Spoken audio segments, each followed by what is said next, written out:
Delhi high court का भी एक फैसला आया है लास्ट जनवरी में, जिसके अकॉर्डिंग उन्होंने गांजे के करंट लीगल स्टेटस को मेंटेन रखते हुए एक रिव्यू कमेटी का गठन किया है। और ऐसा इसलिए हुआ है क्योंकि एक ऑर्गेनाइजेशन है, great legalisation movement of India, उन्होंने पीआईएल दायर की थी इंडिया में गांजे को लीगल करने के लिए।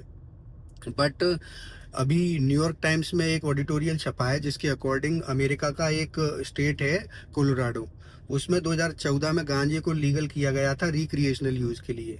और उस समय तर्क दिया गया था कि अगर गांजे को लीगल कर देते हैं तो इसका जो इलीगल ट्रेड है उसमें कमी आएगी, दूसरा गवर्नमेंट को रेवेन्यू जनरेट होगा।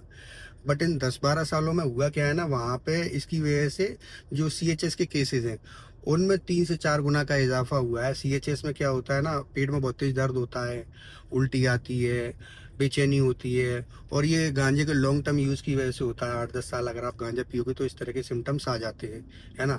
इसके साथ ही जो इलीगल ट्रेड था वो और ज़्यादा बढ़ गया, क्योंकि आपने जो रेट सेट की थी गवर्नमेंट ने, उससे कम दामों में वो इलीगल मिल रहा था, तो और रेट बढ़ गई। साथ में जिन लोगों ने लीगली इस काम को करना स्टार्ट किया तो वो प्रमोशन के लिए या फिर अपनी सेल को बढ़ाने के लिए, क्योंकि वो तो गवर्नमेंट को टैक्सेस भी दे रहे हैं, उनको मुनाफा निकालना है, तो एग्रेसिव प्रचार भी किया। साथ में क्या है, जो टीएससी का लेवल था उसको भी बढ़ा दिया, जो 4-5% रहता था समथिंग, उसको बढ़ा के 80-90% तक ले गए, है ना। तो ये एक नए पेंडेमिक के रूप में वहाँ पे एक नई समस्या खड़ी हो गई है। अब आप सोचिए कि इंडिया में अगर इसको लीगल कर देते हैं तो दशा क्या होगी, है ना। हमारे यहाँ की पॉपुलेशन कितनी ज़्यादा है और पुलिसिंग कितनी अच्छी है, ये सबको पता ही है। तो क्यों हम एक और नई आफत को दावत दे रहे हैं, है ना।